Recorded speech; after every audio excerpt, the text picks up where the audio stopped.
Halo pemirsa Unhas TV, senang sekali saya Andra Reren Karina dapat kembali menjumpai Anda dalam Unhas Daily.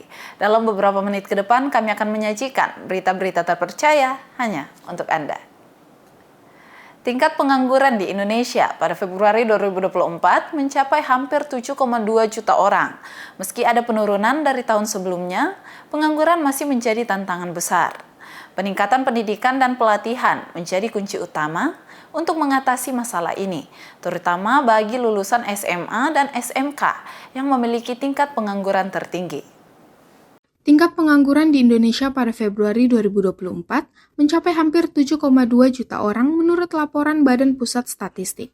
Angka ini mencakup berbagai kelompok penduduk, mulai dari mereka yang aktif mencari pekerjaan, hingga yang merasa tidak mungkin mendapatkan pekerjaan. Meskipun ada klaim penurunan dari Februari 2023, pengangguran tetap menjadi masalah serius.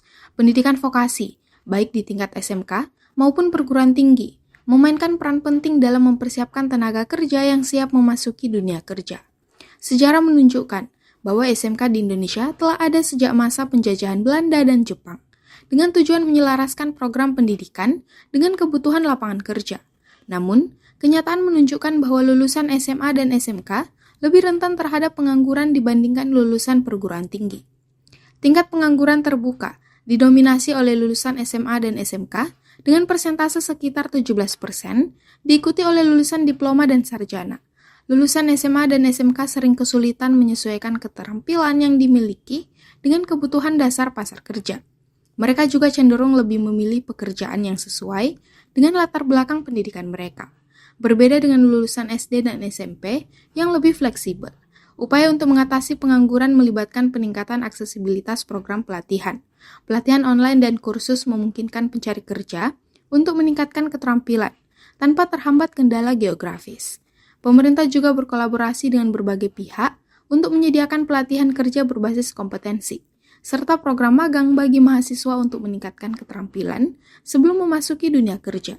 Seseorang itu dapat meningkatkan penghasilannya melalui peningkatan pendidikan, ya, karena tadi pertanyaan pertamanya tentang korelasi tingkat pendidikan dengan pekerjaan tadi, ya. Jadi seseorang itu dapat meningkatkan penghasilannya melalui peningkatan pendidikan, ya.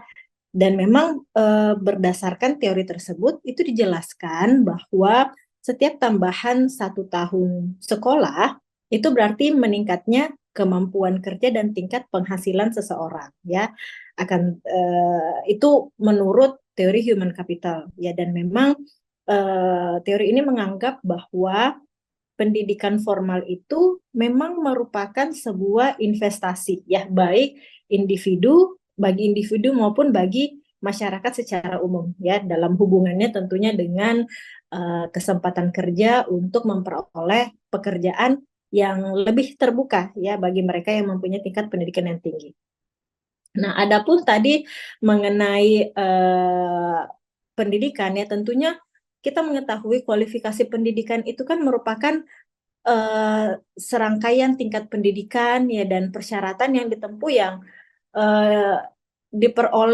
ditempuh untuk memperoleh kemampuan dan kompetensi tertentu, ya, sehingga diharapkan nanti keluaran dari pendidikan itu dapat melakukan pekerjaannya secara berkualitas, ya. Adapun tadi mismatch, ya, antara keterampilan yang diajarkan di SMA atau SMK dengan kebutuhan pasar kerja, sebenarnya seringkali mismatch itu bukan antara keterampilan yang diajarkan di sekolah, ya, melainkan seperti ini. Sekarang ini kan semakin berkurang kesempatan kerja, dan itu kemudian menjadikan persaingan antar angkatan kerja dan juga menimbulkan pengangguran. Nah, pengangguran pada angkatan kerja yang belum terserap di lapangan pekerjaan. Nah, banyaknya pengangguran ini kemudian membuat lonjakan pada keputusan untuk memilih jenis pekerjaan yang tidak sesuai dengan latar belakang pendidikan. Nah, mismatch-nya itu di sini, ya. Latar belakang pendidikannya apa, tetapi memilih pekerjaan apa. Namun itu seringkali menjadi jalan keluar untuk menghindari status pengangguran, ya kan? Yang penting kerja dulu, ya. Asumsi dasarnya itu yang penting kita kerja dulu ya, jangan menganggur ya, mau pekerjaannya sesuai atau tidak sesuai dengan pendidikan itu urusan belakang. Nah, ketidaksesuaian pendidikan maupun keterampilan ini yang akhirnya akan mengakibatkan banyak hal ya, diantaranya ada alokasi dan penggunaan angkatan kerja yang tidak optimal ya, ada juga diantaranya terkait tentunya produktivitas ya, daya saing ya, baik juga di kinerja perusahaan, bahkan pada level-level tertentu ketidaksesuaian antara latar belakang pendidikan dengan pekerjaan yang dilakoni itu seringkali membuat atau meningkatkan stres kerja pada karyawan ya. Kenapa stres ya? Karena memang kesulitan untuk menyesuaikan dan beradaptasi antara skill dengan kompetensi yang dibutuhkan pada level-level pekerjaan tertentu. Kolaborasi antara pemerintah, perguruan tinggi, dan sektor swasta sangat penting dalam menyediakan program pelatihan yang efektif. Dengan demikian, peningkatan pendidikan dan pelatihan diharapkan dapat menanggulangi pengangguran dan meningkatkan produktivitas tenaga kerja di Indonesia. Penekanan pada pendidikan vokasi dan pelatihan berbasis kompetensi menjadi kunci untuk menciptakan tenaga kerja yang siap bersaing di pasar global. Feni Septiani Samuel, Unhas TV. Dalam beberapa tahun terakhir, kesadaran akan dampak negatif kekerasan dalam rumah tangga terhadap kesejahteraan mental individu yang terlibat semakin meningkat. Namun satu aspek yang sering terlupakan ialah dampaknya pada anak-anak yang menjadi saksi kekerasan tersebut. Lantas bagaimana tanggapan psikolog Unhas akan hal ini? Simak informasi selengkapnya. Kekerasan dalam rumah tangga atau KDRT merupakan tindakan yang dilakukan terhadap seseorang, terutama perempuan, yang menyebabkan penderitaan dan kesengsaraan secara fisik, seksual, psikologis, atau penelantaran rumah tangga. KDRT dapat terjadi karena rendahnya kemampuan anggota keluarga untuk beradaptasi satu sama lain, sehingga anggota keluarga yang memiliki kekuasaan atau kekuatan cenderung menggunakan dominasi dan eksploitasi terhadap anggota keluarga yang lebih lemah. Selain pasangan yang menjadi korban dalam KDRT, anak juga akan merasakan dampak dari KDRT ini. Dosen psikologi Unhas, Andi Tenri pada Rustam, menyebut bahwa anak-anak yang menjadi saksi KDRT cenderung mengalami trauma psikologis yang dapat berdampak jangka panjang terhadap kesehatan mental mereka. Salah satu faktor utama dalam dampak negatif ini ialah ketidakstabilan emosional yang terjadi ketika anak-anak menyaksikan orang yang mereka cintai dan percayai menjadi korban kekerasan. Anak-anak mungkin akan merasa takut, cemas, dan tidak aman yang dapat mengganggu perkembangan emosional dan sosial mereka.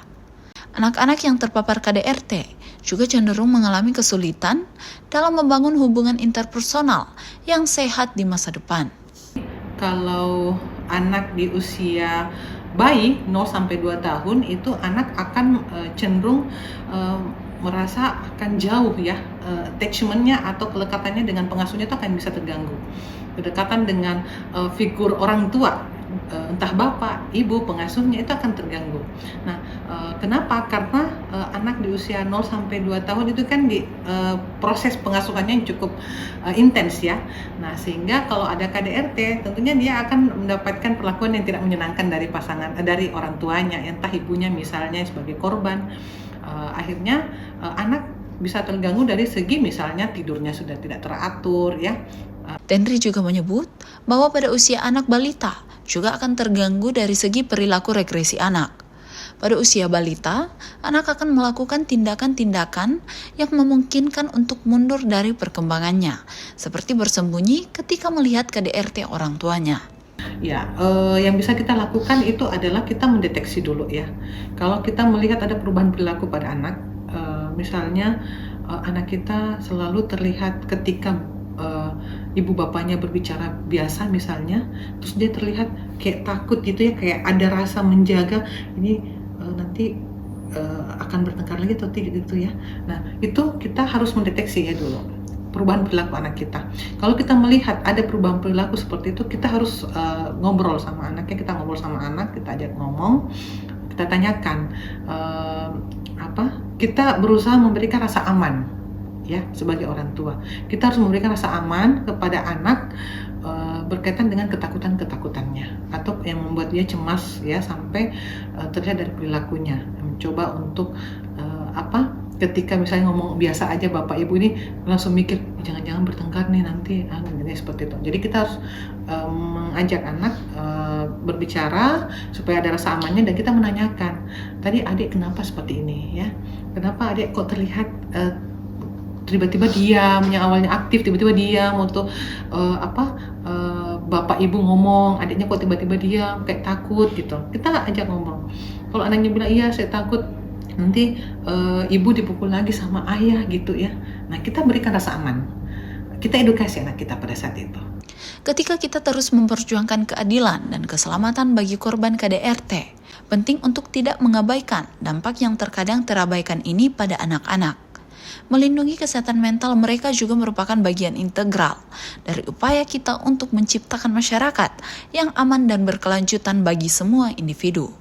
Intinya, sebagai orang tua, harusnya bisa lebih aktif dalam mendeteksi ketakutan dan kecemasan anak ketika melihat KDRT di depan matanya. Andrea Reren Karina, Unhas TV. Gubernur Kalimantan Utara, Zainal Arifin Paliwang, mengungkapkan keinginannya untuk maju kembali dalam pemilihan gubernur atas dasar dukungan masyarakat. Dirinya juga memaparkan prioritas utamanya dalam pembangunan infrastruktur, guna meningkatkan konektivitas antar daerah di wilayah yang geografisnya didominasi perbukitan. Gubernur Kalimantan Utara, Zainal Arifin Paliwang, menyatakan bahwa keputusan untuk maju kembali dalam pemilihan gubernur adalah atas dasar keinginan masyarakat dan bukan keinginannya sendiri. Ini kan keinginan masyarakat untuk saya maju kembali, bukan keinginan saya. Dan saya memang sudah mendaftar di hampir semua partai, ujarnya. Hal ini menunjukkan keseriusannya untuk melanjutkan kepemimpinannya dan mengabdikan diri untuk periode kedua. Dalam pertemuan dengan mahasiswa FISIP Unhas, dalam rangka Dies Natalis FISIP, pria kelahiran Makassar ini juga berbagi banyak pengalaman selama menjabat sebagai gubernur, menekankan pentingnya pengalaman lapangan yang tidak didapatkan di bangku sekolah atau kuliah. Pengalaman-pengalaman di lapangan yang kita tidak pernah dapatkan di bangku sekolah dan di bangku kuliah, bisa kita dapat saat bertugas di lapangan, jelasnya.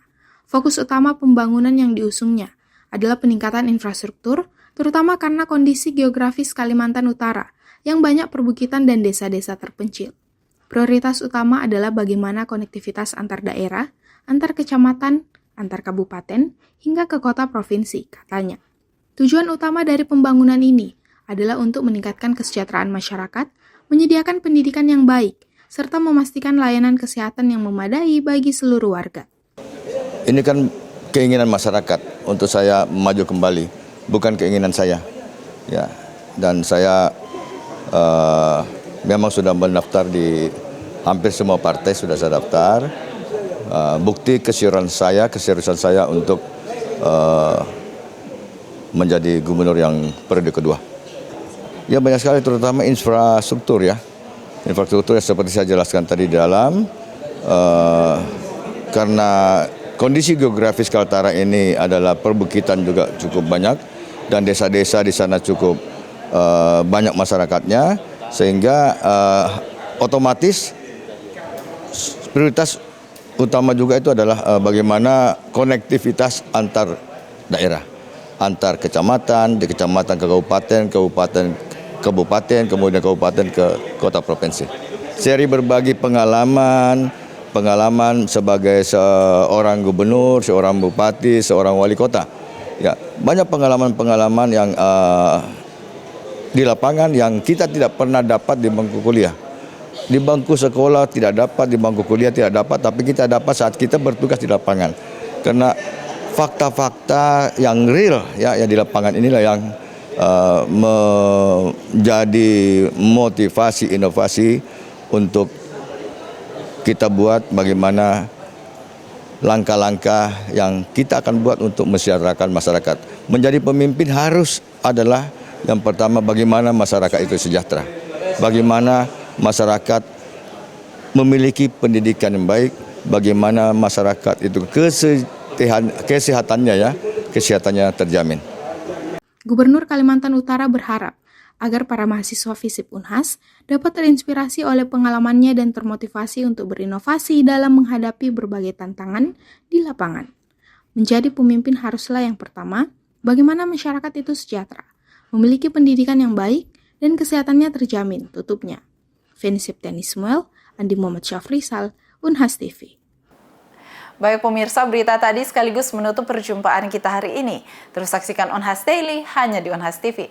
Saya Andrea Reren Karina mewakili kru yang bertugas. Pamit undur diri dan sampai jumpa.